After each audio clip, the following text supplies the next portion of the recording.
नमो भगवते वासुदेवाय। दोस्तों, कल के अध्याय में हमने जाना कि किस तरह महाराज परीक्षित अन्न जल त्याग कर भगवान श्री हरि विष्णु के चरणों में अपने आप को समर्पित करते हैं।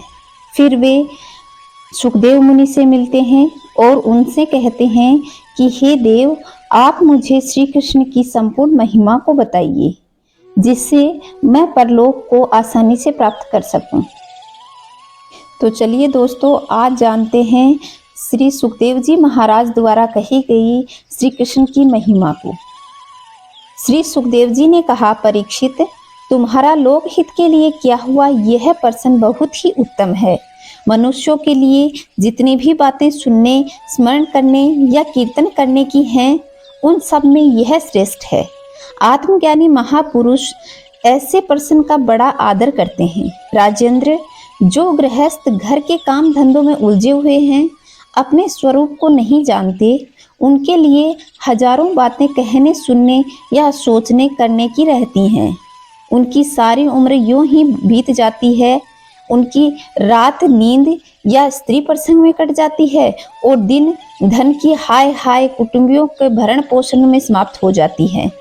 संसार में जिन्होंने अपना घनिष्ठ संबंधी कहा जाता है, वे शरीर, पुत्र, स्त्री आदि कुछ नहीं है, असत है। परंतु जीव इसके मोह में ऐसा पागल हो जाता है कि रात दिन उसको मृत्यु का ग्रास होते हुए भी चेतता नहीं है। इसलिए परीक्षित, जो अभय पद को प्राप्त करना चाहता है, उसे तो सर्वात्मा सर्वशक्तिमान भगवान श्री कृष्ण की लीलाओं का श्रवण, कीर्तन और स्मरण करना चाहिए। मनुष्य जन्म का यही इतना ही लाभ है कि चाहे जैसे हो, ज्ञान से, भक्ति से अथवा अपने धर्म की निष्ठा से जीवन को ऐसा बना लिया जाए कि मृत्यु के समय भगवान की स्मृति अवश्य बनी रहे।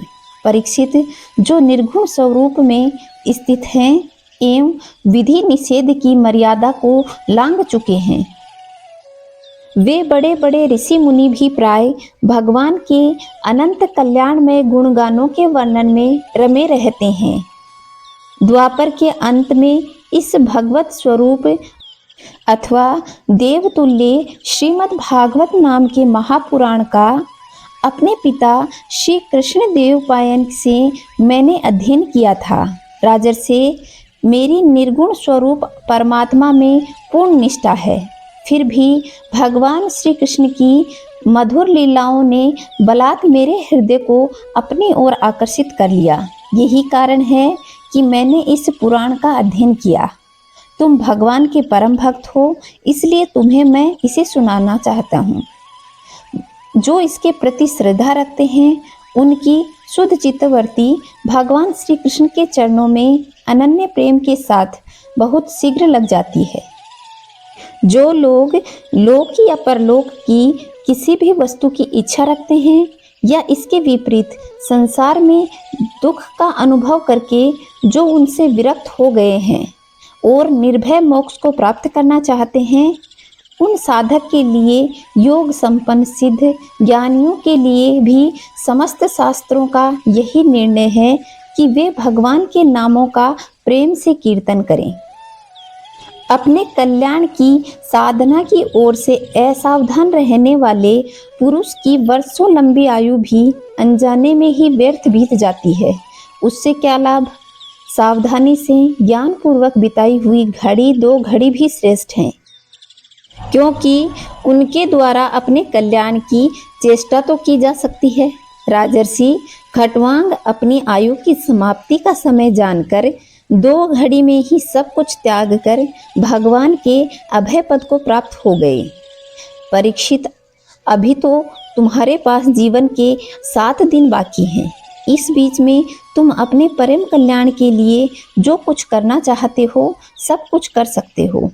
मृत्यु का समय आने पर मनुष्य घबराए नहीं। उसे चाहे कि वह वैराग्य के इस शरीर की माया को त्याग कर उससे संबंध रखने के प्रति ममता को काट दे। धैर्य के साथ घर से निकलकर पवित्र तीर्थ के जल में स्नान करे और पवित्र तथा एकांत स्थान पर विधि पूर्वक आसन लगाकर बैठ जाए। तत्पश्चात परम पवित्र ए, उ और मैं इन 3 मात्राओं से युक्त प्रणव का यह मन ही मन जाप करे। प्राण वायु को वश में करके मन का दमन करे।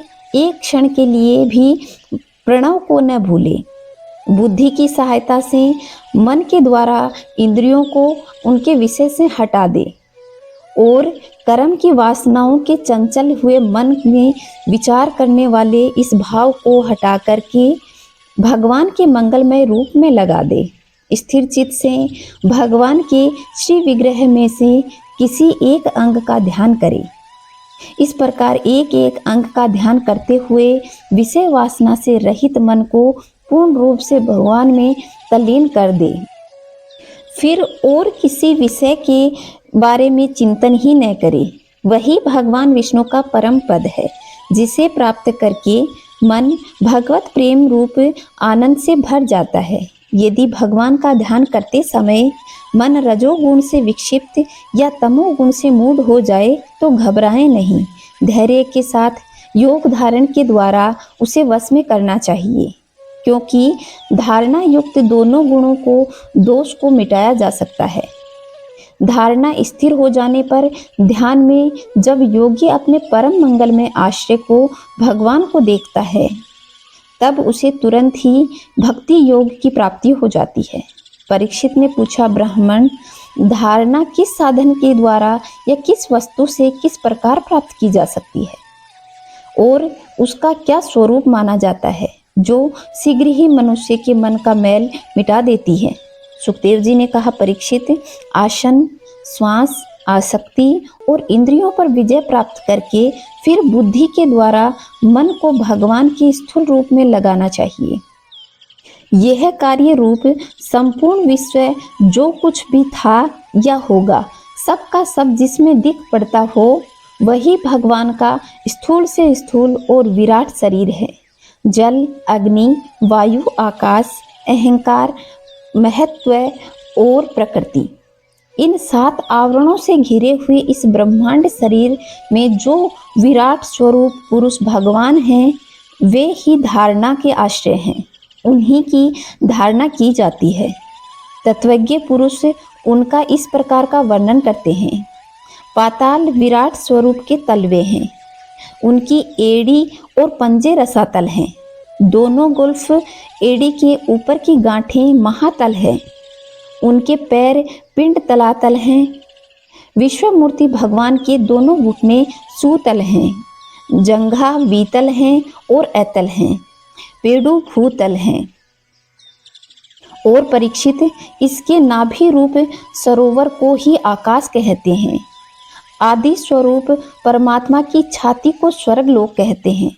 गले को महरलोक, मुख को जनलोक और ललाट को तपोलोक कहते हैं।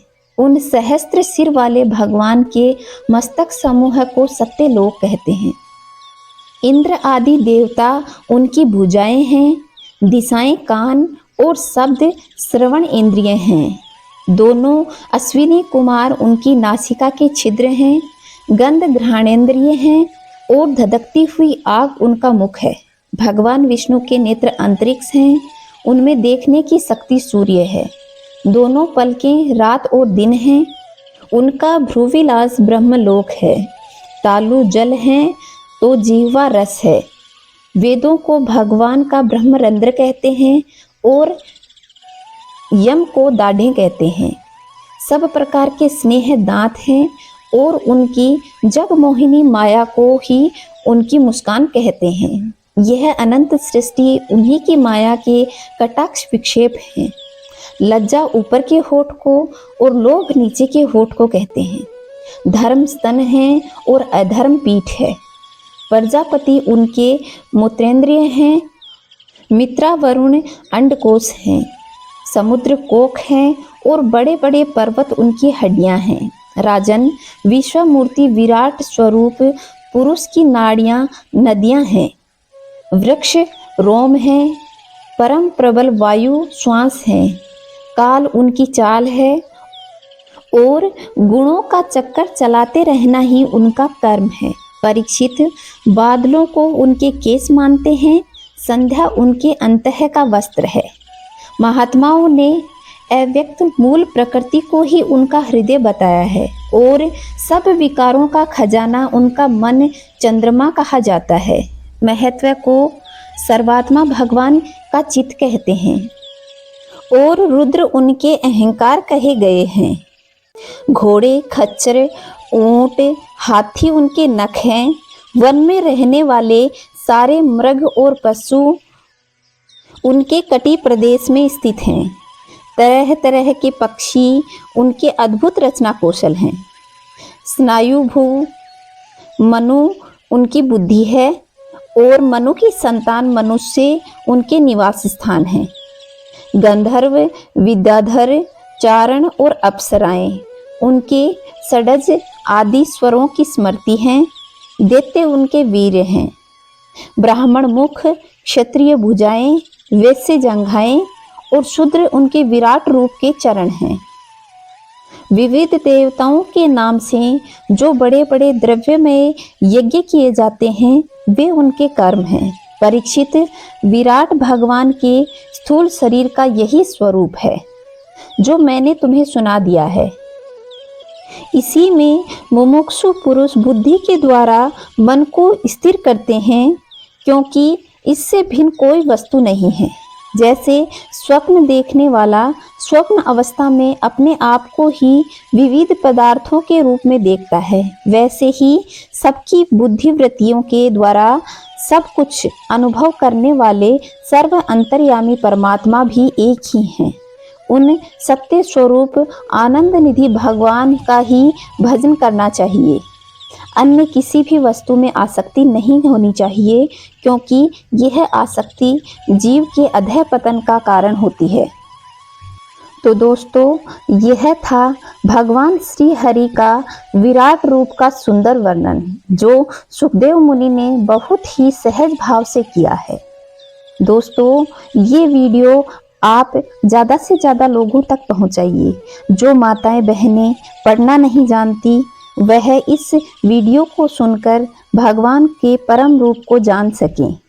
दोस्तों, मैं ये तो नहीं कहती कि इसी चैनल से आपको सुनना चाहिए, लेकिन आप किसी भी अच्छे चैनल को जो आपको पसंद हो उसको सब्सक्राइब कर लें और अपने बूढ़े बुजुर्ग माता पिताओं के साथ में ऐसी चीज़ें शेयर करें जिससे जो माँ बाप पढ़ना नहीं जानते हैं या जो बुजुर्ग हैं हमारे जो कभी पढ़े नहीं हैं और उनको पढ़ना नहीं आता है, वे इन ऐसी सनातन की बातों को जान सकें और भगवान की महिमा को जान सकें। ज़्यादा से ज़्यादा वीडियो को शेयर करना और चैनल को सब्सक्राइब करना, ताकि भगवान की ऐसी महिमा आप तक आवश्यक रूप से पहुंच सके। खुश रहें, मस्त रहें, चारों तरफ स्वच्छता बनाए रखें। जय श्री नारायण दोस्तों।